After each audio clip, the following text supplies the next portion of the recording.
Alhamdulillah, semua alhamdulillah, tuan-tuan dan puan yang dirahmati oleh Allah Subhanahu wa taala.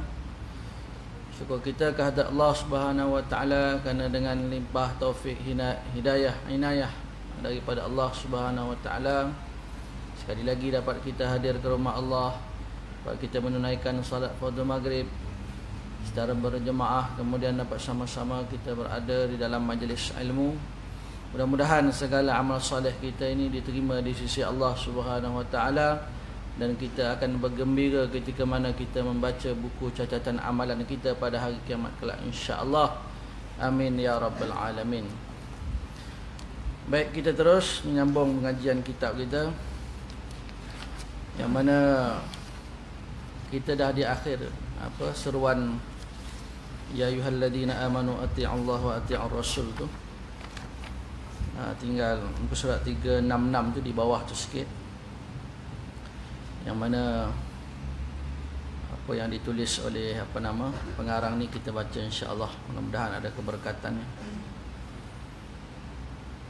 Baik, berkata pengarang kitab rahimahullahu taala, 366 di bawah dia. Salah seorang yang bijak memilih 4 ungkapan dari kitab Taurat. Dalam kitab Taurat ni ungkapan dia yang berbunyi, barang siapa yang redha dengan apa yang dianugerahkan Allah SWT, nescaya dia akan merasa aman di dunia dan akhirat. Makna tuan-tuan, kita redha dengan apa jua ketentuan takdir, qada dan qadar Allah Subhanahu wa taala, maka dia akan rasa aman, rasa tenang dunia dan akhirat. Kemudian dalam kitab Injil, barang siapa yang mengawal nafsunya, dia akan berjaya di dunia dan akhirat. Hawa nafsu, ammaratum bisu, wa amma man khafa maqama rabbih wa nahan nafsa 'anil hawa.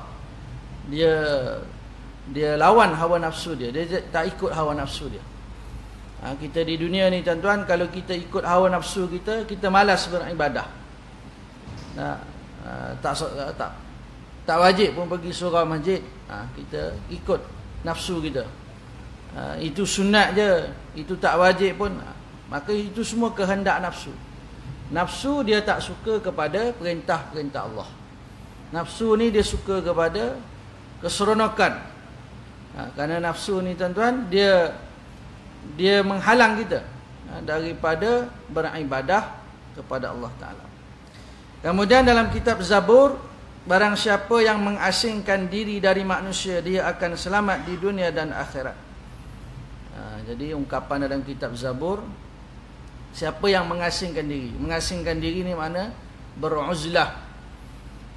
Kita ni tak sampailah kot tahap beruzlah, mengasingkan diri daripada manusia. Kita tengok semua manusia pendosa belaka, lara belaka. Saya je soleh seorang, saya nak pergi duduk seorang-seorang lah. Tak perlulah tuan-tuan. Tuan-tuan datang berjemaah ni lagi bagus. Lagi ramai lagi bagus. Tuan-tuan bukan tok wali, tuan-tuan bukan tabi'in, bukan sahabat. Kalau tuan-tuan jumpa tok guru, mana-mana guru dia kata kita dah sampai masa dah beruzlah, mengasingkan diri. Betul, dia duduk seorang-seorang dalam bercakap dengan jin lah, apa benda lah. Jadi tuan-tuan, kerana jemaah tu penting, berjemaah. Alaikum bil jamaah, sabda baginda Rasulullah sallallahu alaihi wasallam. Jadi kalau level-level iman kita ni berjemaah lah. Tak payahlah kita nak bagi bertapa ke, nak duduk mengasingkan diri ke, nak berkhalwat seorang-seorang ke. Kalau kita nak seorang diri, nak berkhalwat ni, tengah-tengah malam kita bangun ibadah antara kita dengan Allah SWT. Tak ada siapa pun tahu, anak isteri kita pun tak tahu bahawa malam tadi kita beribadah, salat, berdoa dan sebagainya.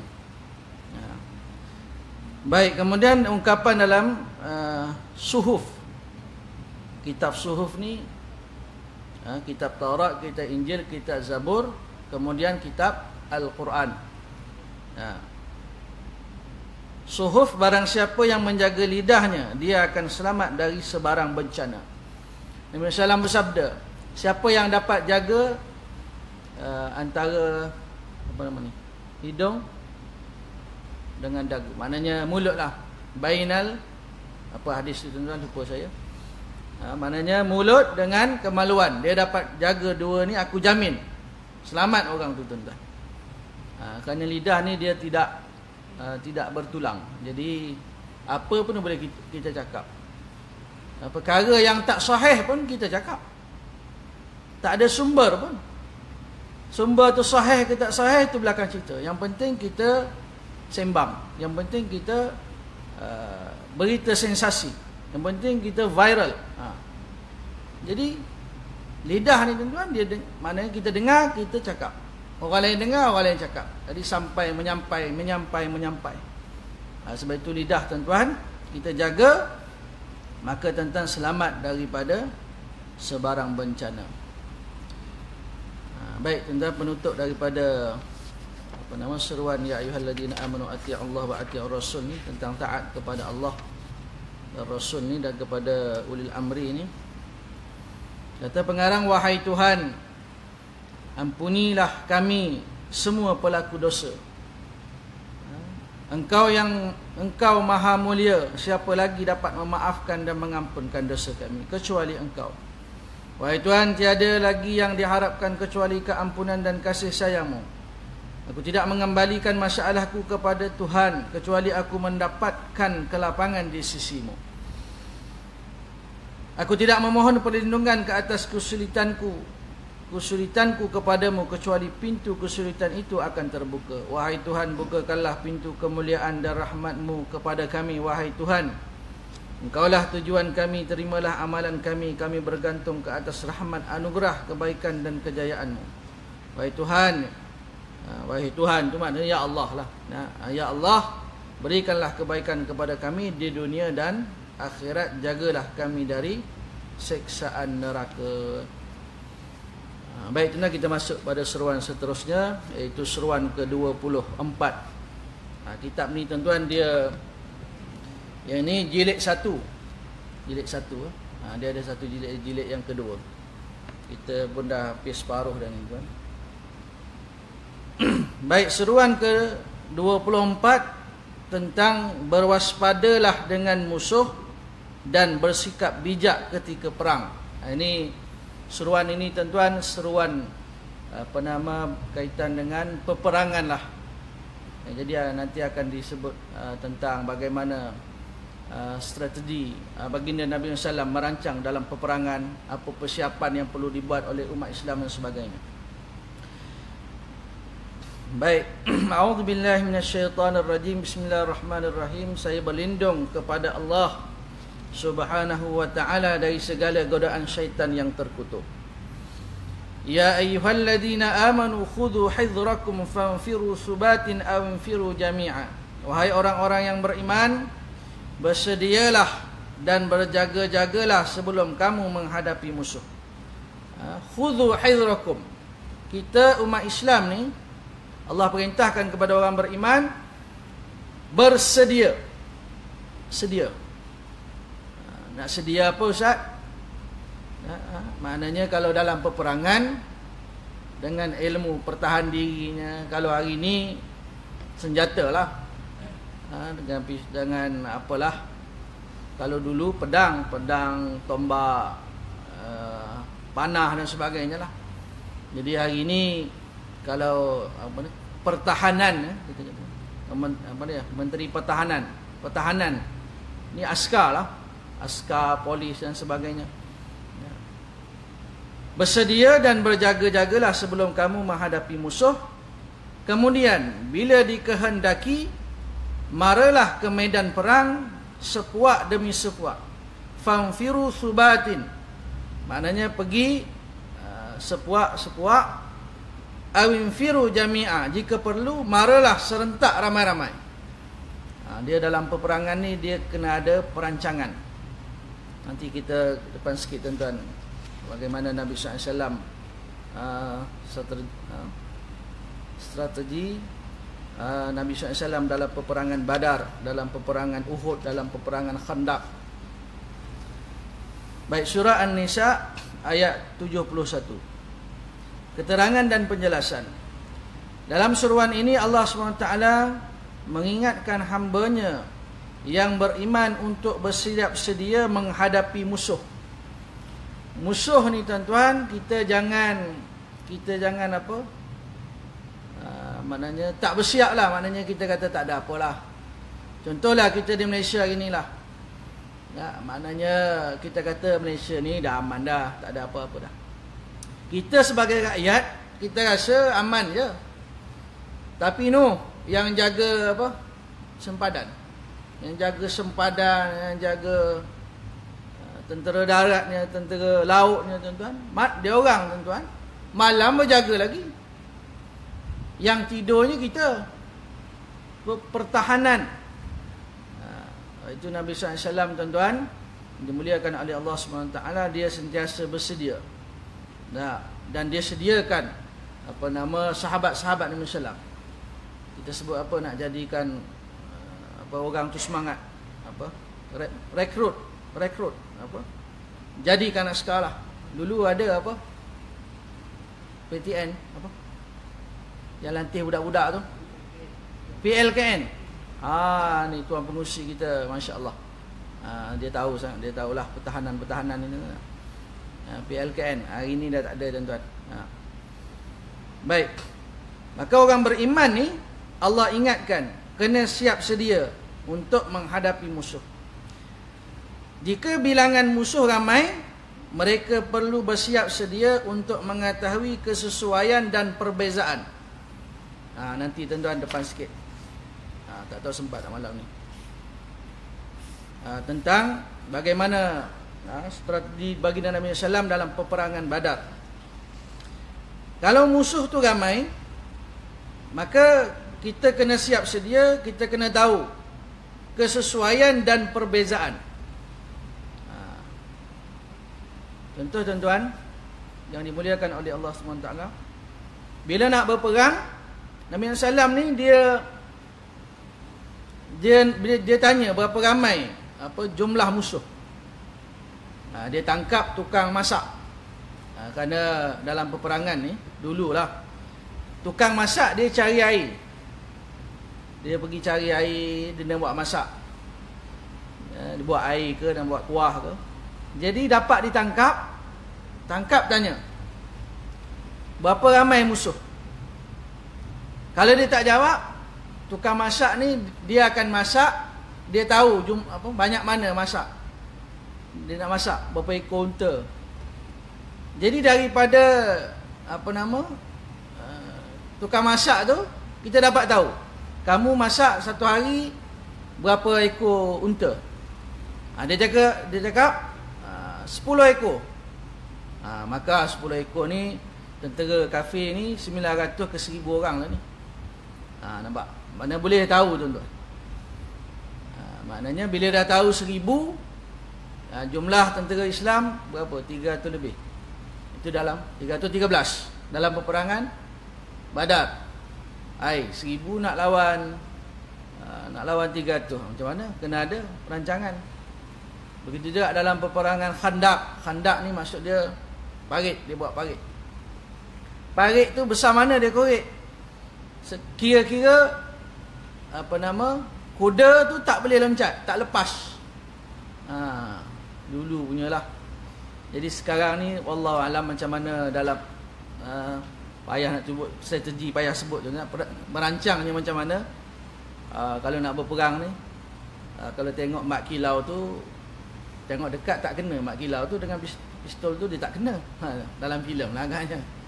Jadi dia duduk buka bunga tu, yang askar sing tu pegang senjata. Kalau ikut logik ni dia kena tembak lah. Tapi wallahu alam dah ada ilmu-ilmu yang kita tak ada ilmu, dia ada ilmu. Wallahu alam bisawab. Jadi tuan-tuan, macam mana perancangan tu dia berbezalah. Dulu punya perang dengan hari ni punya perang. Kalau tuan-tuan tengok filem-filem Hollywood pun, Mak Saleh ke apa, dia tuan-tuan tengok dia berperang macam mana. Kemungkinan lah wallahu alam dia pun tiru juga kisah-kisah peperangan dalam Islam tu. Bagaimana dia merancang, kalau nak menyamar pegang pokok, bawa tengok dari jauh, pokok bukan askar, rupanya askar. Jadi tuan-tuan yang dimuliakan oleh Allah SWT. Baik. Jadi bilangan musuh ni kita kena tahu kesesuaian dan perbezaan. Selain itu mereka perlu menyusun strategi untuk melawan musuh seperti taktik, serangan dan pelaksanaan. Kena rancang. Baik, ketiga-tiga perkara di atas diharuskan jika musuh mengetahui kelemahan kita. Nak pula musuh tahu kelemahan. Dalam peperangan peperangan Uhud contohnya, kan, tentera kafir tahu umat Islam yang duduk di atas bukit tu pegang panah. Jadi dia tengok je yang pemanah tu dah turun, dia orang naik, dia orang panah umat Islam. Itu kelemahan. Jadi tuan-tuan, bila mana musuh tahu kelemahan kita, lagi bahaya, kan? Jadi jika musuh mengetahui kelemahan kita, musuh tersebut perlu diserang. Bila musuh tahu kelemahan kita, jadi kita kena serang musuh tu. Sebab dia dah tahu kelemahan kita.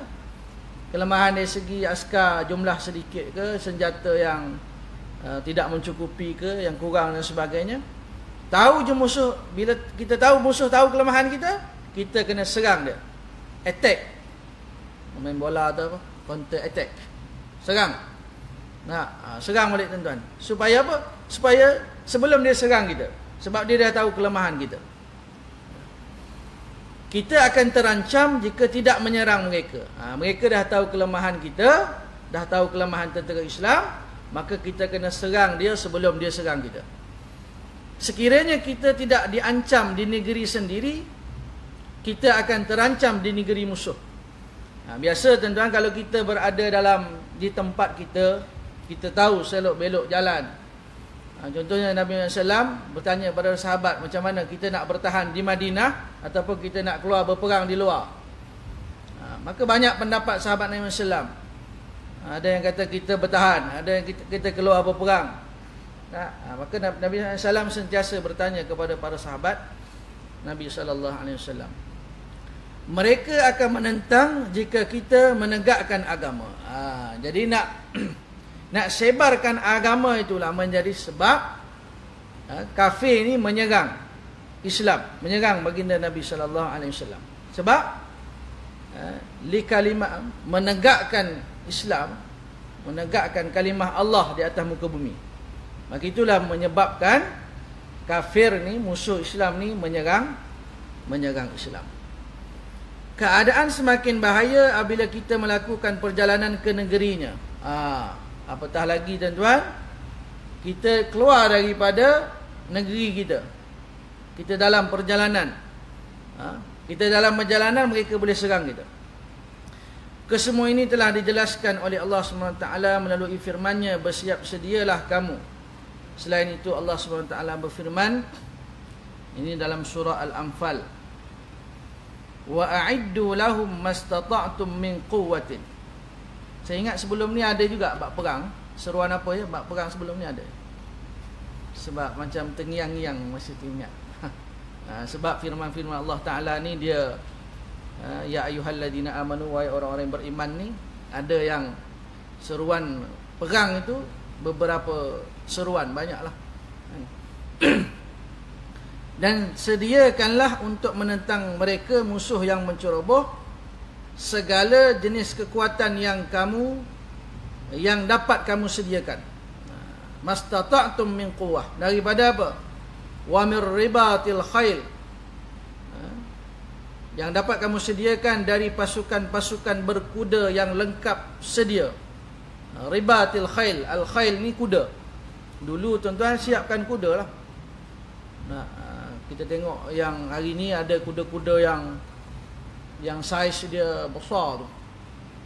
Dan kuda-kuda yang saiz dia besar tu, dia punya apa nak bagi dia mengawan lah, kan, bagi dia ada apa nama, dapat anaknya besar macam tu juga. Kuda-kuda macam tu tuan-tuan, dia masya-Allah, dari segi ketinggian dia, dari segi body dia tuan-tuan, kelajuan dia, kekuatan dia tuan-tuan. Jadi kuda ni tuan-tuan, tunggangan yang kuda dengan unta lain. Unta ni unta buat perang tak kan? Buat juga. buat berperang juga, ataupun angkut barang lah. Tapi kuda ni, macam ni orang sukan polo kan, polo berkuda tu. Tu siapa yang sambil dia pukul bola, dia kepala dia disengit itu pun boleh pukul. Okay, hebat lah. Tapi kalau dia ikut sunnah lah, sunnah Nabi SAW, berkuda dan memanah. Ada yang duduk atas kuda manah, sambil kuda jalan panah. Wallahualam tuan-tuan, panjang, kalau dengan izin Allah panjang umur kita sampai zaman kita berperang dengan tentera kafir, wallahualam bisawab. Jadi kita boleh panah tepat, bagi kat mata tuan-tuan. Nak bagi kat mata, mati terus tuan-tuan, bagi kat jantung terus. Jadi tuan-tuan, wa mir ribatil khail, firman Allah Taala, sediakan, maknanya kekuatan ni daripada pasukan-pasukan berkuda yang lengkap sedia. Turhibu nabihi adu wallahi wa aduwakum, untuk menggerunkan dengan persediaan itu musuh Allah dan musuh kamu. Musuh-musuh Islam, musuh Allah Ta'ala ni, sebenarnya mereka ni penakut tuan-tuan. Sebenarnya tuan-tuan tengok di Palestin kan, adalah video tentera Israel tu, dia orang gelek, Palestin gelek tayar. Jadi dia konon-konon nak sepak tayar tak sepak, dia yang jatuh. Ataupun tuan-tuan dia tengok Palestin ni bawa minyak tanah, hidup ke api, baling. Dia orang pun tuan-tuan, ada yang cedera, ada yang mati, dia orang pun stres sebenarnya. Tapi dia disuruh, diperintahkan, diarah, kena jaga, kena ni, kena itu, kena ni dan sebagainya. Ingat, askar tu tak penat kan? Dia pun manusia biasa juga. Kadang-kadang yang stres-stres tu dia tak tunjuk lah. Jadi dalam video semua yang sanggup mati untuk Israel lah, dia tak tunjuk yang stres, yang sakit jiwa, yang mental dan sebagainya. Jadi tuan-tuan, tujuannya untuk apa? Turhibu nabihi aduwallahi wa aduwakum, untuk menggerunkan, gerun dalam hati mereka tu tuan-tuan.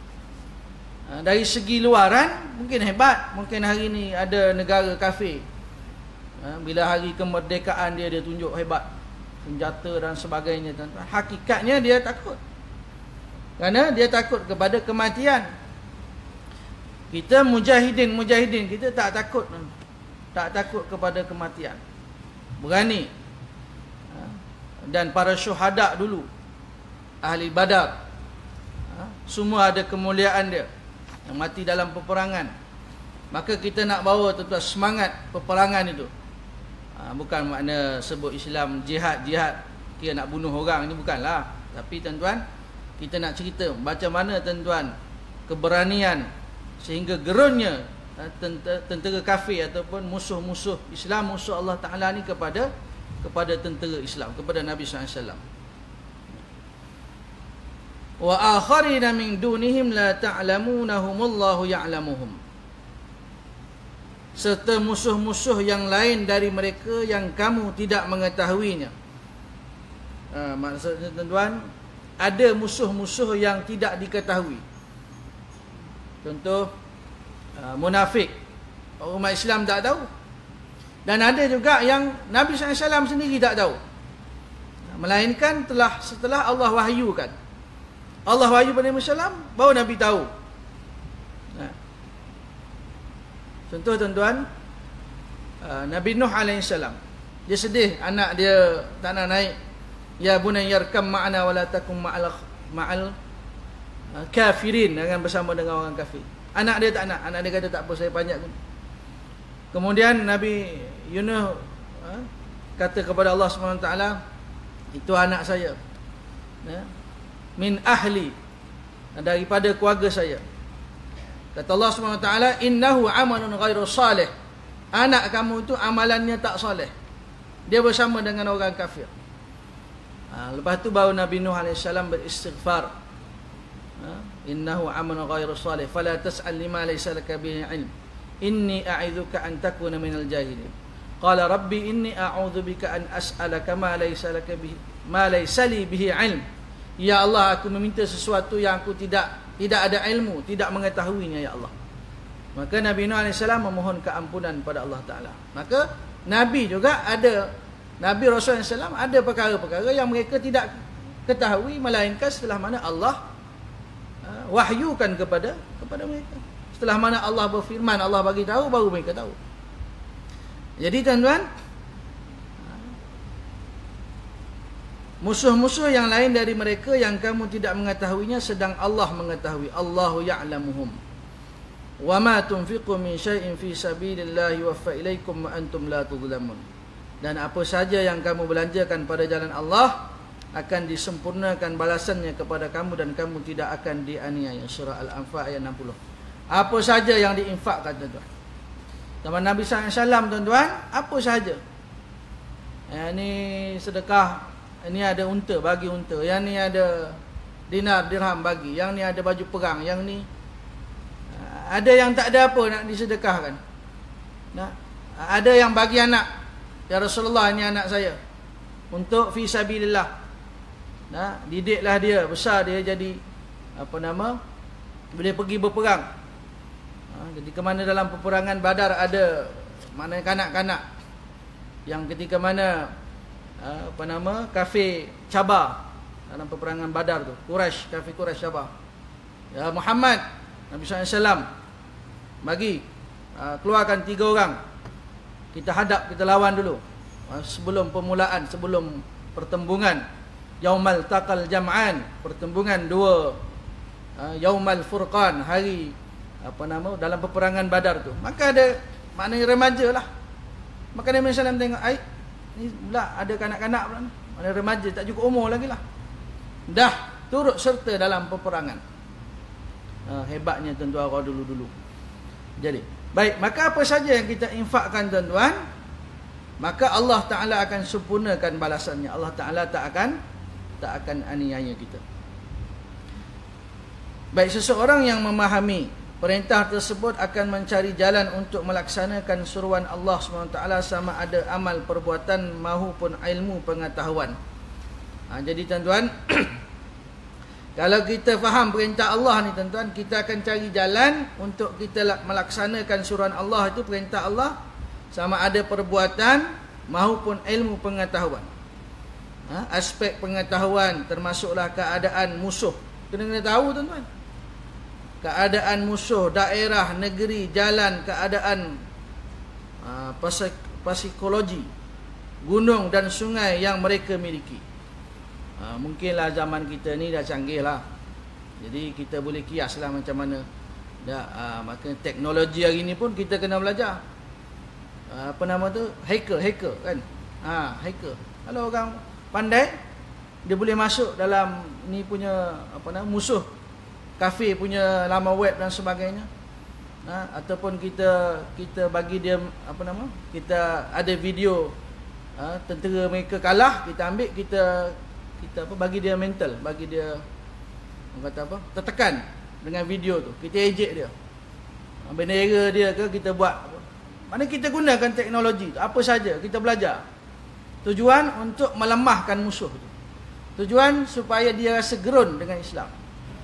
Dia kata Islam ni jangan main-main, pakau, cakap orang putih pandai, hacker pandai, itu pandai, ini pandai, tak boleh. Kita nak serang mereka pun fikir-fikir juga ni.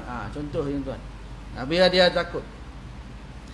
Kita berada dalam bahaya sekiranya masuk ke negeri mereka tanpa pengetahuan atau mengetahui selok-belok keadaan di sana.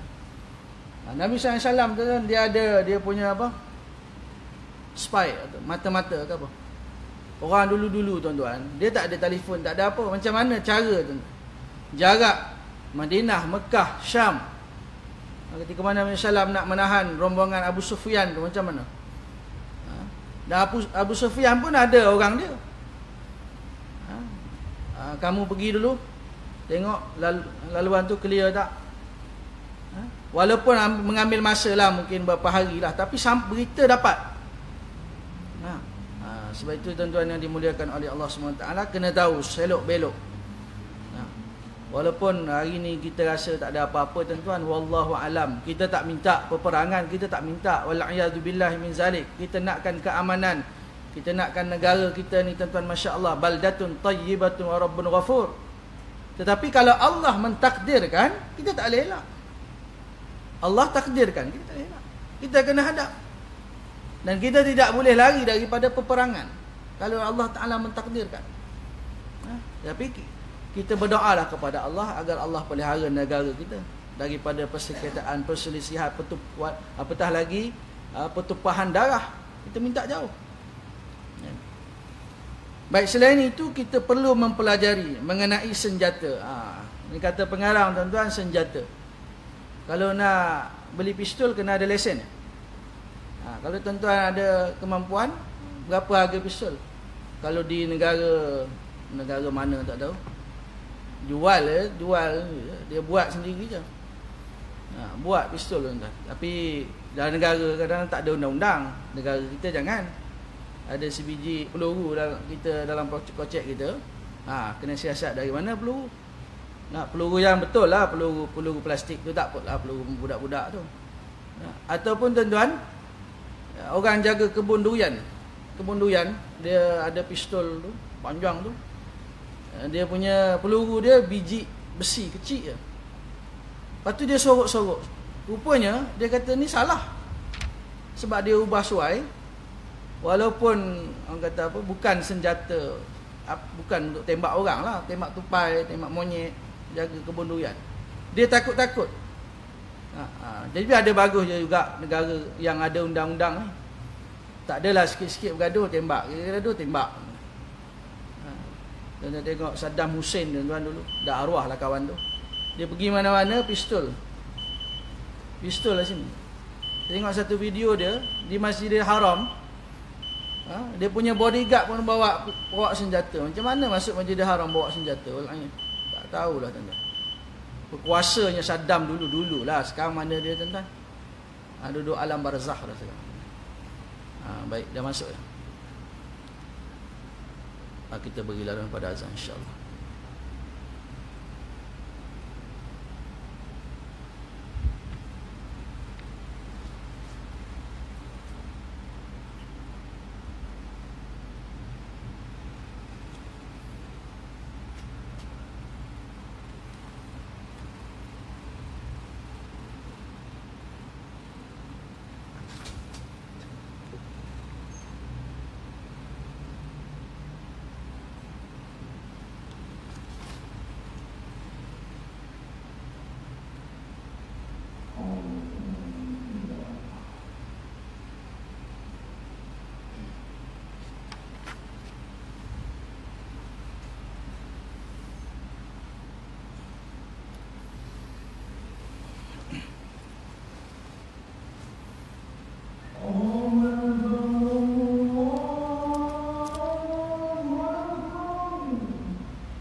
Allahumma salli ala sayyidina Muhammad wa ala sayyidina Muhammad.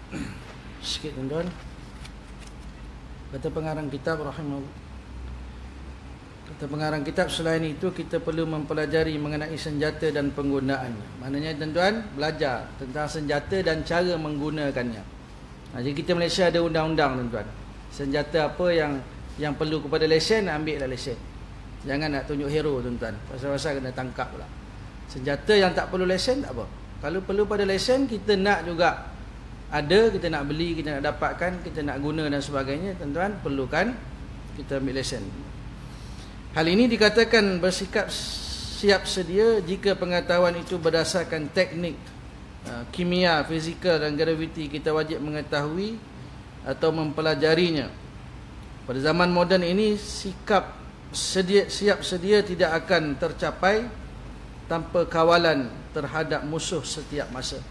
Jadi tuan-tuan yang dimuliakan oleh Allah Subhanahu Wa Taala, kesimpulannya tuan-tuan, apa nama Allah Taala perintahkan orang beriman ni sentiasa bersiap sedia untuk menghadapi musuh. Walaupun kita dalam keadaan aman, kita kena bersiap sedia. Apa saja caralah.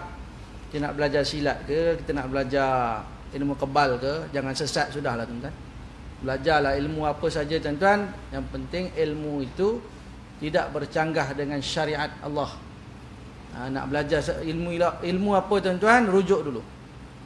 Ini ilmu kebal contohnya, rujuk dulu. Jangan tuan-tuan kerana ada ajaran-ajaran tuan-tuan Dia luarannya Islam, luarannya tengok tok guru, masyayikh dan sebagainya. Rupanya hakikatnya lain. Kerana di Selangor ni tuan-tuan, masya-Allah, ajaran sesatnya ada 43 ajaran sesat. Saya baru hadir baru ni, pemegang tauliah guru takmir hadir. Banyak ajaran macam-macam. Ada yang dia macam bisnes lah, nak tolong Bumi Putera. Rupa-rupanya dalamnya tentang ajaran sesat. Dia ajar kepada semua ahli dia bahawa dia itu adalah Nabi. Maknanya la ilaha illallah Muhammadur Rasulullah. Mana ana Muhammad. Anna Muhammadur Rasulullah, maknanya ana Muhammad, saya lah Nabi. Ini didedahkan oleh pihak Jais. Ada yang bahagian bahagian dia lah, bidang dia lah didedahkan. Maka tuan-tuan yang dimuliakan oleh Allah Subhanahu Wa Taala, begitulah tentang apa yang dapat saya kongsikan dengan tuan-tuan pada malam ni, iaitu tentang perintah Allah Subhanahu Wa Taala agar kita bersiap sedia bila-bila masa sahaja tuan-tuan, bila mana kita perlu kepada diperlukan untuk berperang menghadapi musuh, maka kita siap sedia. Wallahu alam. Yang baik daripada Allah Subhanahu Wa Taala, salah silap itu datang daripada kekurangan kejahilan dari saya mohon ampun kepada Allah Taala. Minta maaf dengan tuan-tuan semua yang hadir. Wallahu alam. Terima kasih diucapkan kepada pihak pengurusi dan seluruh staf kepimpinan surau. Aqulu qawli hadza wa astaghfirullahal azim wa li wa lakum. Assalamualaikum warahmatullahi taala wabarakatuh.